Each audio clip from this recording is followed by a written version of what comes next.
आज है 26 मई 2020 और आज से इस चैनल पर डेली यूज इंग्लिश सेंटेंसेस की सीरीज शुरू हो रही है, जिसमें लगभग कम से कम 30 वीडियो अपलोड किए जाएंगे और अधिक से अधिक कितनी वीडियो अपलोड की जाएगी उसकी अंदाजा तो मुझे भी नहीं है। मैं आपको बता दूं, अगर आप पार्ट 1 से पार्ट 30 तक की वीडियो आप देख लेते हैं तो आपकी इंग्लिश 95% तक सुधर जाएगी और आप इंग्लिश का यूज करके आप बोल सकेंगे, इंग्लिश सेंटेंसेस को समझ सकेंगे, कहीं पर लिखा या कहीं पर कोई बोल रहा है तो आप सीख सकेंगे और उसे आसानी से समझ सकेंगे। सो हम इस वीडियो में आपको बता दें, इसमें हम 40 प्लस सेंटेंसेस इस वीडियो में आपको बताएंगे जो आपको डेली यूज इंग्लिश सेंटेंसेस में काम आएंगे और आप इसका प्रयोग करके बहुत ही आसान तरीके से आप इंग्लिश बोल सकेंगे। सो हम इस वीडियो को शुरू करते हैं और आपको बताते हैं। यहाँ देखिए, कनाडा जापान से बड़ा है और कनाडा जापान से बड़ा है तो इसको हम इंग्लिश में कैसे करेंगे। तो यहाँ देखिए, कनाडा जापान से बड़ा है तो हम इसे बोलेंगे Canada is larger than Japan. अगर यहाँ पर रहेगा भारत, यहाँ पर कनाडा की जगह भारत रहेगा, भारत नेपाल से बड़ा है तो हम यहाँ पर बोलेंगे Bharat is larger than Nepal. ठीक है, इस तरह से हम दो देशों के बोलने में कंपेयर करके हम लार्जर देन का यूज करके बोलेंगे। चलिए आगे चलते हैं। वह अपने कमरे में रो रही थी। अब ये देखिए, वह अपने कमरे में रो रही थी। यहाँ पर आप वह की जगह किसी का नाम भी रख सकते हैं कि सीता अपने कमरे में रो रही थी या राधा अपने कमरे में रो रही थी, राम अपने कमरे में रो रही थी। तो इस तरह के सेंटेंसेस को हम बनाएंगे she was crying in her room. ठीक है, अगर वह की जगह हम दूसरा नाम रख दें, राधा अपने कमरे में रो रही है तो सी की जगह हम क्या करेंगे, राधा लिखेंगे, Radha was crying in her room. चलिए आगे चलते हैं। अपना अच्छे से ख्याल रखना। अब कोई कहता है ना कि अपना अच्छे से ख्याल रखना, माँ भी कहती है, पिताजी भी कहते हैं, अगर आप बाहर जाते हैं तो आपके घर वाले कहते हैं कि बेटा अपना अच्छे से ख्याल रखना, तो उस समय हम इसे इंग्लिश में ऐसे बोलेंगे, एज ए पेरेंट्स अगर आप है तो आप बोलेंगे take good care of yourself. ठीक है, आप अपना अच्छे से ख्याल रखना यहाँ पर बोल सकेंगे take good care of yourself. ठीक है, चलिए आगे बोलते हैं। यह देखिए, यह तो बहुत ही अच्छा सुझाव है। अगर आप किसी से सुझाव या किसी सलाह मांगते हैं तो वह आपको बताता है तो आप उसे कहेंगे यह तो बहुत ही अच्छा सुझाव है, तो आप उसे इंग्लिश में कैसे कहेंगे, तो आप इसे इंग्लिश में कहेंगे that's really a great idea. ठीक है, that's really a great idea, यह तो बहुत ही अच्छा सुझाव है, अच्छा सलाह है, तो हम उसे बोलेंगे that's really a great idea. अब यहाँ पर एपोस्ट्रोफी है, सही इसका मतलब है that is really a great idea. चलिए आगे चलते हैं। उसे जो डिब्बा मिला वह खाली था। अब देखिए, उसे जो डिब्बा मिला वह खाली था। अब यहाँ पर हम लिख सकते हैं कि राम को जो डिब्बा मिला वह खाली था, हम लोगों को जो डिब्बा मिला वह खाली था। अगर ऐसा कभी सेंटेंसेस आपको बोलना पड़ जाए तो आप उसे इंग्लिश में बोलेंगे the box he found was empty. ठीक है, the box he found was empty. अगर यहाँ पर उसे की जगह राम आ जाएगा तो हम यहाँ पर क्या करेंगे, राम लिख देंगे, तो लिखेंगे the box Ram found was empty, यानी राम को जो डब्बा मिला वह खाली था। या फिर हम उसे बोलेंगे उसे जो डब्बा मिला वह खाली था, the box was found was the box he found was empty. चलिए आगे चलते हैं और आपको बताते हैं। दुल्हन अचानक से हंस पड़ी। अब दुल्हन अचानक से हंस पड़ी, ऐसा कभी कभी होता है कि दुल्हा अचानक से हंस पड़ा या फिर राम अचानक से हंस पड़ा, मेरे पिताजी अचानक से हंस पड़ा, तो हम यहाँ पर दुल्हन की जगह सब्जेक्ट को चेंज करके वहां से बनाएंगे। तो यहाँ देखिए, दुल्हन अचानक से हंस पड़ी तो हम इसे बोलेंगे द ब्राइड सडनली लाफ। अगर यहाँ पर राम रहेगा तो लिखेंगे राम सडनली लाफ, मोहन रहेगा तो मोहन सडनली लाफ। इस तरह से हम उसे बोलेंगे। चलिए आगे चलते हैं। उस आदमी ने मुझे सर पर मारा। अब ऐसा होता है कभी, उस आदमी ने मुझे सर पर मारा, तो हम यहाँ पर लिख सकते हैं, यहाँ पर देखिए, तो यहाँ पर हम क्या करेंगे, the man hit me on the head. अगर रहेगा उस आदमी ने मुझे कांधा पर मारा तो the man hit me on the shoulder. The man, अगर वह रहेगा कि उस आदमी ने मुझे पैर पर मारा तो हम यहाँ पर बोल सकेंगे the man hit me on the foot. इस तरह से हम बोल सकेंगे। अगर वह सब्जेक्ट हटा देंगे, यहाँ पर लिखेंगे राम, ठीक है ना, राम ने, या तो उस आदमी के बदले हम लिखेंगे यहाँ पर राम ने मुझे सर पर मारा तो लिखेंगे Ram hit me on the head. ठीक है, चलिए आगे चलते हैं। इस दवाई का स्वाद बहुत कड़वा है। ऐसा होता है कभी कभी जब आप दवाई पीते हैं तो आपके मन में आता है कि ओह सैक, इस दवाई का स्वाद बहुत ही कड़वा है, तो आप उसे बोल सकेंगे इंग्लिश में द मेडिसिन टेस्टेड बीटर, ठीक है। आप बोलेंगे द मेडिसिन टेस्टेड बीटर, यहाँ पर बोलेंगे। अगर ऐसा कोई कंडीशन आता है तो आप उसे इंग्लिश में बोल सकेंगे द मेडिसिन टेस्टेड बीटर। चलिए आगे बढ़ते हैं।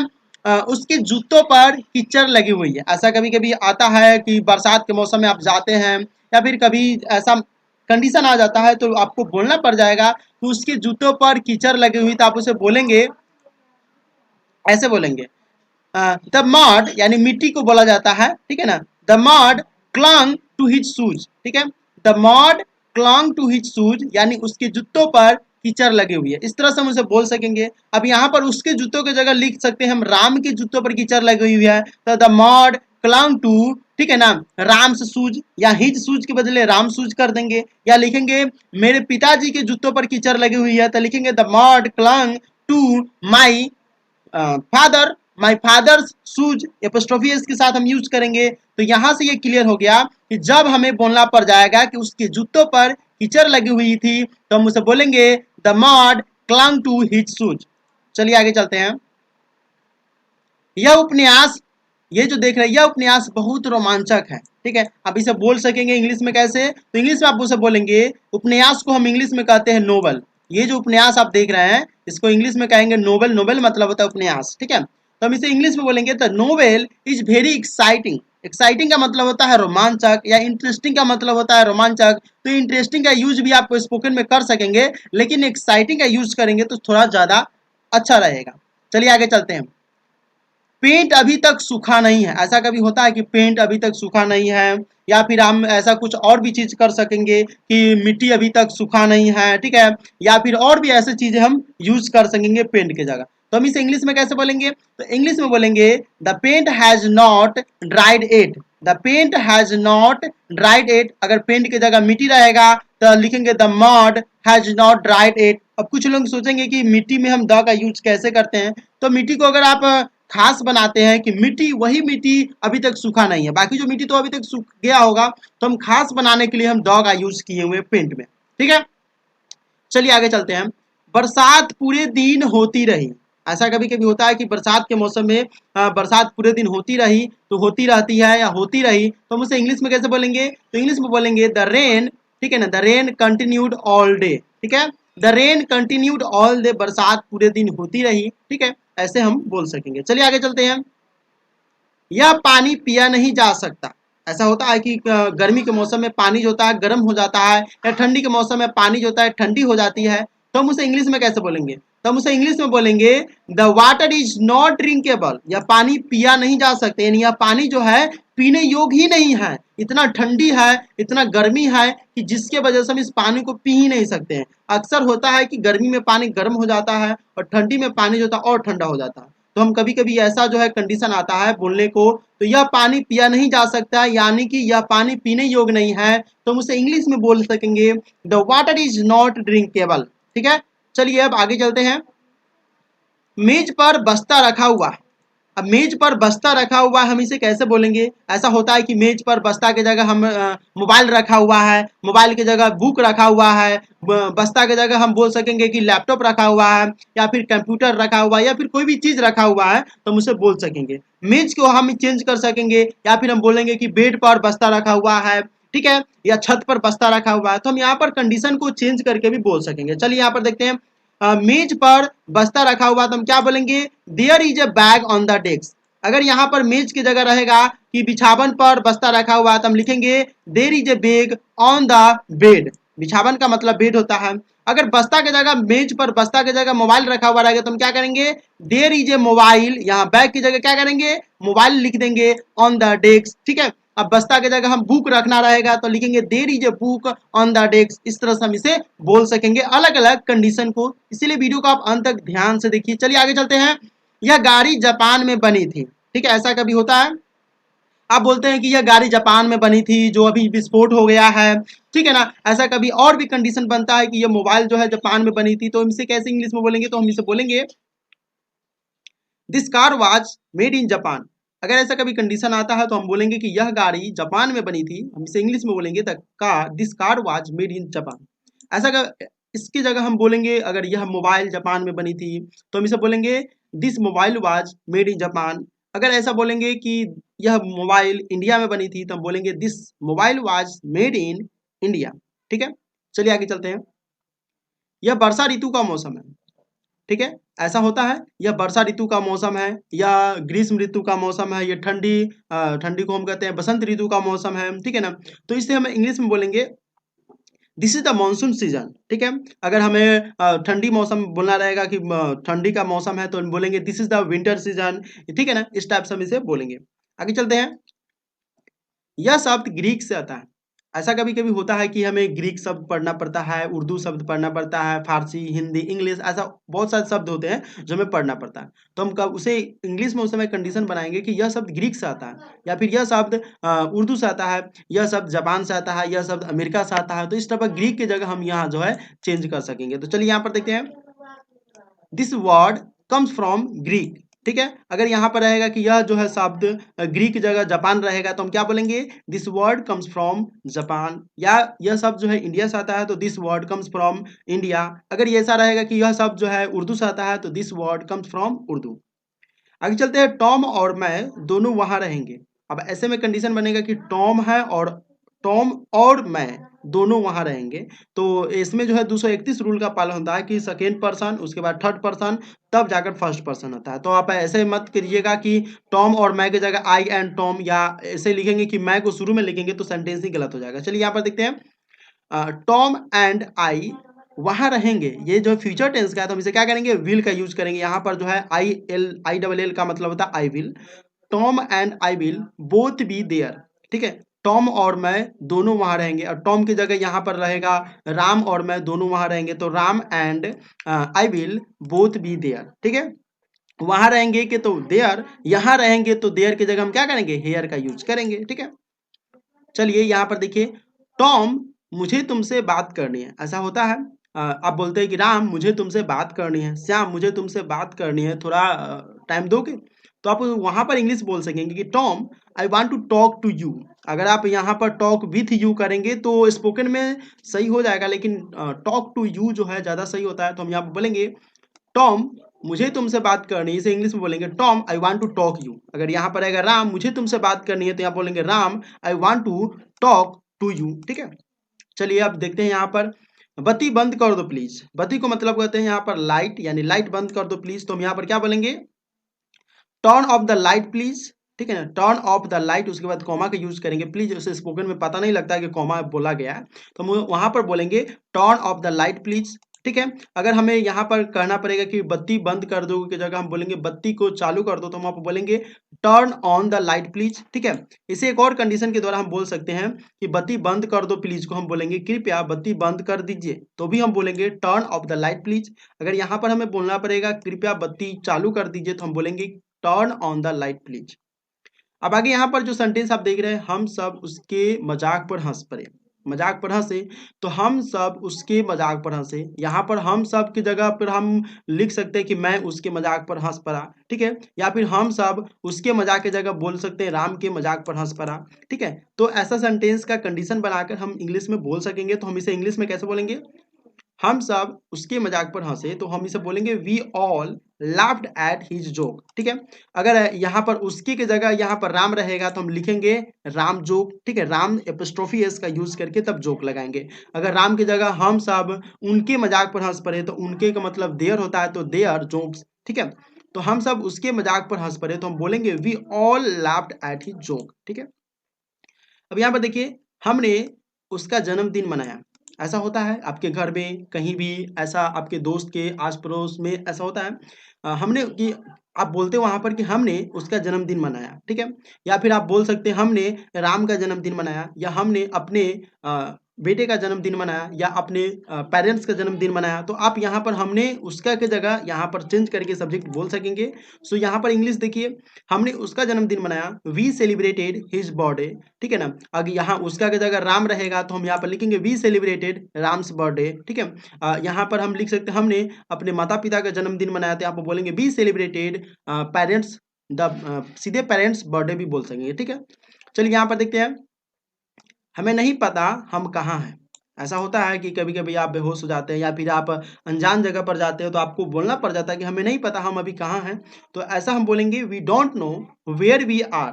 ठीक है, हमें नहीं पता हम कहाँ हैं। या फिर आप बोल सकते हैं कि राम को नहीं पता राम कहाँ है। ठीक है, तो Ram don't know, Ram don't know ही, Ram don't know where Ram, ठीक है ना, इज, आप वहां पर ये बोल सकते हैं। ठीक है, अक्सर ऐसा बोला जाता है कि हमें नहीं पता हम कहाँ हैं, तो हम इसे बोलेंगे we don't know where we are. अब यहाँ पर जो सेंटेंस देख रहे हैं, यहाँ पर ये सेंटेंस कह रहा है कि हमें अपना वादा निभाना चाहिए। ठीक है, हमें अपनी वादा यानी अपना वादा जो है निभाना चाहिए, या राम को अपना वादा निभाना चाहिए। हमें की जगह सेंटेंस को सब्जेक्ट में जो है चेंज करेंगे, तो सेंटेंस में हम सब्जेक्ट चेंज करेंगे तो चेंज हो जाएगा।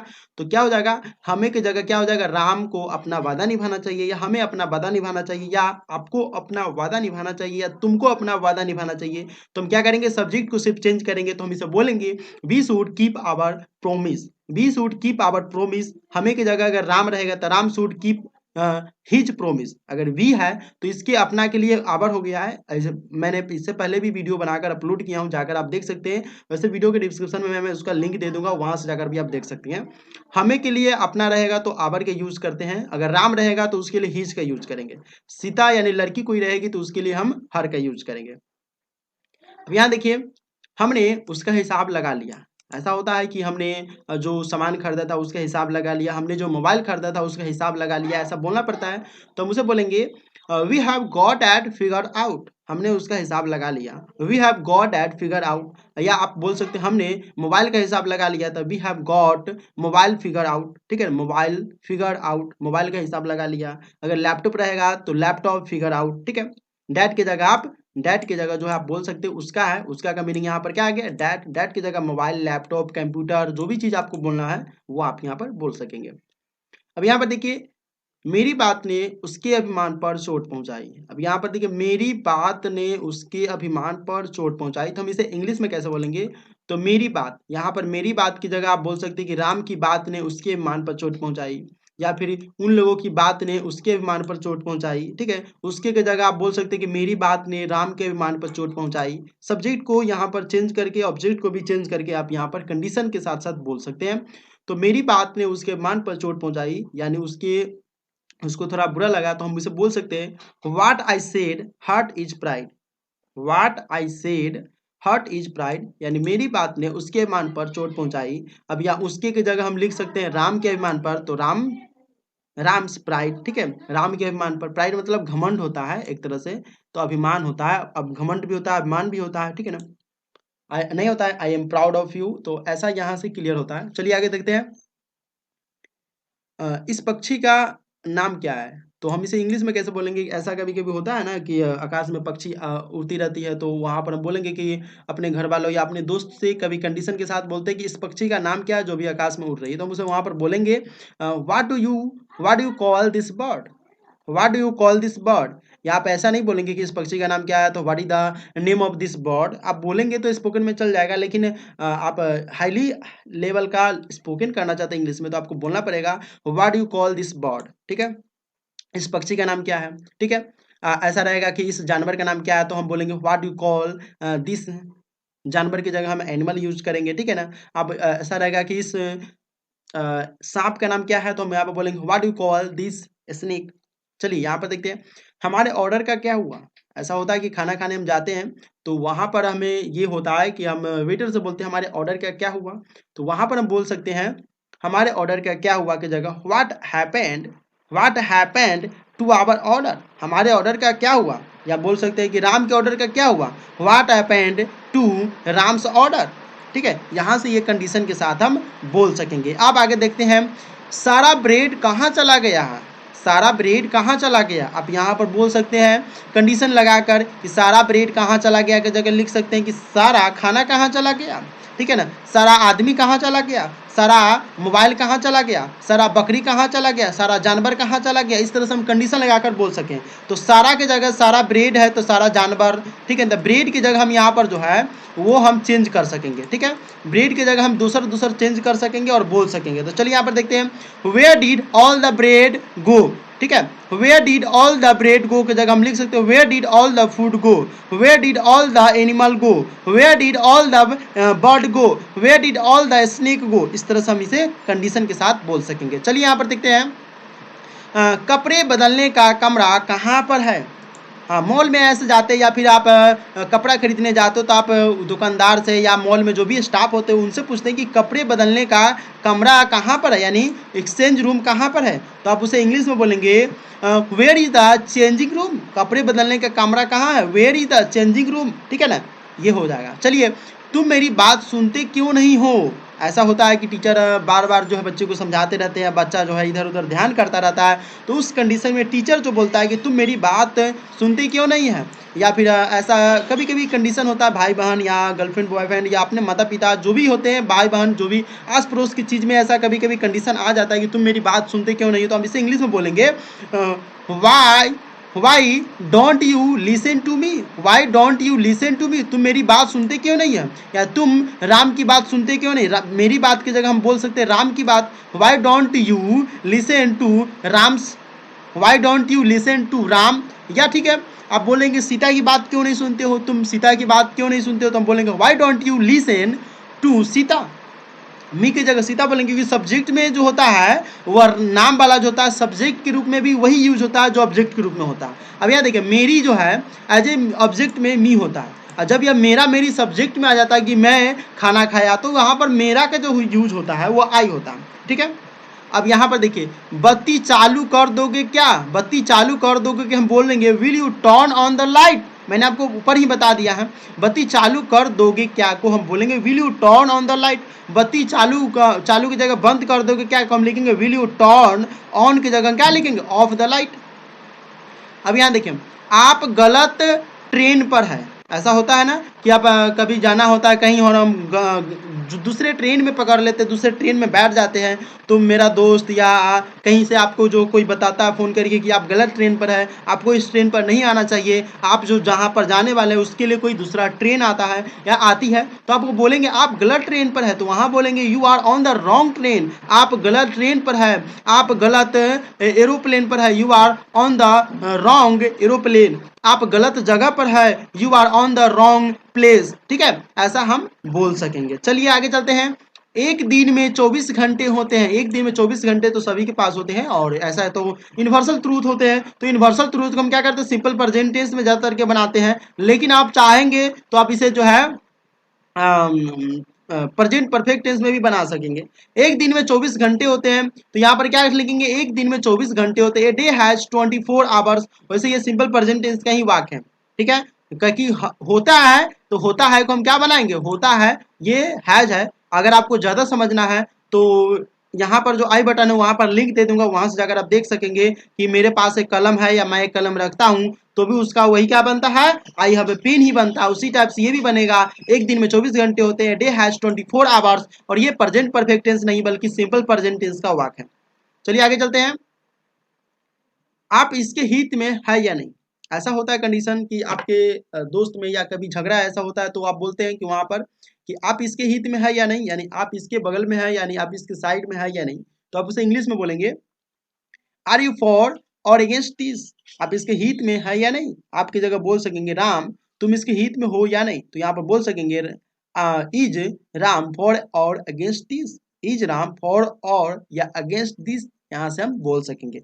तो आप इसके हित में है या नहीं, हम इसे बोलेंगे आर यू फॉर और अगेंस्ट दिस। चलिए आगे चलते हैं।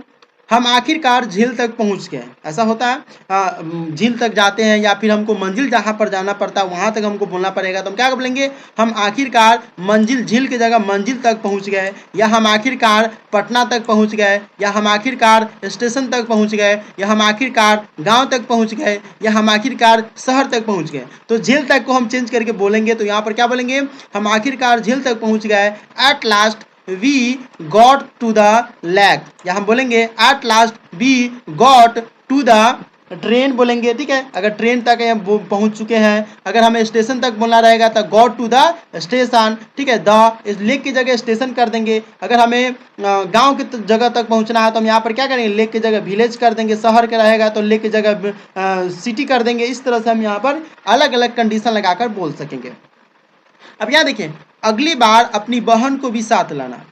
ऐसा होता है कि आप अपने मामा के यहाँ जाते हैं या फिर किसी के पार्टी में जाते हो, तो आपको ऐसा बोला जाता होगा कि जब अगली बार तुम यहाँ आना तो अपनी बहन को साथ में लेते आना, अपनी भाई को साथ में लेते आना, अपने मम्मी को साथ में लेते आना, अपने बेटी को साथ में लेते आना। तो बहन के साथ आप चेंज कर सकेंगे कि बहन की जगह हम जो सब्जेक्ट रखेंगे वो चेंज हो जाएगा। तो यहाँ पर देखिए, हम अगली बार अपनी बहन को भी साथ लाना, तो आप लिख सकेंगे कि बोल सकेंगे bring your sister next time, ठीक है। या फिर हम बोलेंगे ब्रिंग योर सिस्टर की जगह हम लिख सकेंगे ब्रदर, तो ब्रदर का अगर रहेगा, बहन की जगह भाई रहेगा, तो हम बोलेंगे bring your brother next time, ठीक है। अपने भाई को साथ में लाना, ठीक है। चलिए आगे चलते हैं। यहाँ पर देखिए, क्या तुम मुझे उड़ना सिखा सकते हो। अब यहाँ देखिए, ऐसा होता है ना, क्या तुम मुझे उड़ना सिखा सकते हो। उड़ना का मतलब फ्लाइंग होता है। ऐसे जो एरोप्लेन, हवाई जहाज, जो एरोप्लेन जो होता है उस पर से कूदता है जो आदमी, उसके साथ जो लगी हुई रहती है, उसके साथ हमें जो है उड़ने में भी पहली बार दिक्कत होती है। तो हम वहाँ पर बोल सकते हैं, क्या तुम मुझे उड़ना सिखा सकते हो। तो हम इसे बोल सकते हैं, can you teach me how to fly. क्या तुम्हें उड़ना की जगह हम लिख सकते हैं पढ़ना सिखा सकते हो, तो can you teach me how to read, ठीक है।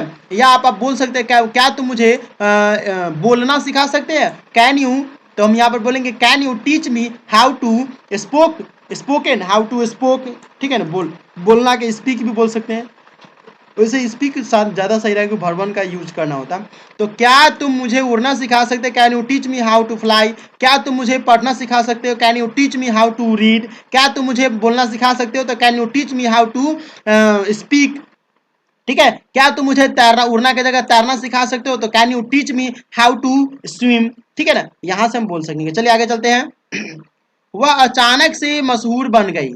वह अचानक से मशहूर बन गया। ऐसा होता है ना कि अभी जो है फिलहाल इंडिया में जो है कौन एक भिखारी जो थी, वह स्टेशन पर भीख मांगती थी। क्या नाम था मैं भूल रहा हूँ, नीचे कमेंट करके आप बता देंगे। वो अचानक से मशहूर बन गई। ऐसा ऐसा होता है कि टिकटॉक पर अचानक से मशहूर मशहूर हो गया, या फिर कोई एक वीडियो के थ्रू अचानक से मशहूर बन गया। तो हम इसे कैसे बोलेंगे, सी सडनली बिकम फेमस। वो अचानक से मशहूर बन गया। या फिर हम बोल सकेंगे कि बाबा जैक्सन है यूट्यूब पर, तो उसका भी एक वीडियो जो है अचानक से फेमस हो गया और वह जो है डांस कंपटीशन में भाग लेने चला गया। तो हम लिख सके, यहाँ पर बोल सकेंगे कि बाबा जैक्सन अचानक से मशहूर बन गया। तो हम उसे बोलेंगे बाबा जैक्सन सडनली बिकम फेमस, ठीक है। यहाँ पर सी को हम हटा देंगे, अब बाबा जैक्सन लगा देंगे। हम बोल सकेंगे यहाँ पर कि राम अचानक से मशहूर बन गया, फेमस हो गया। तो हम बोलेंगे सी की जगह राम सडनली बिकम फेमस, ठीक है।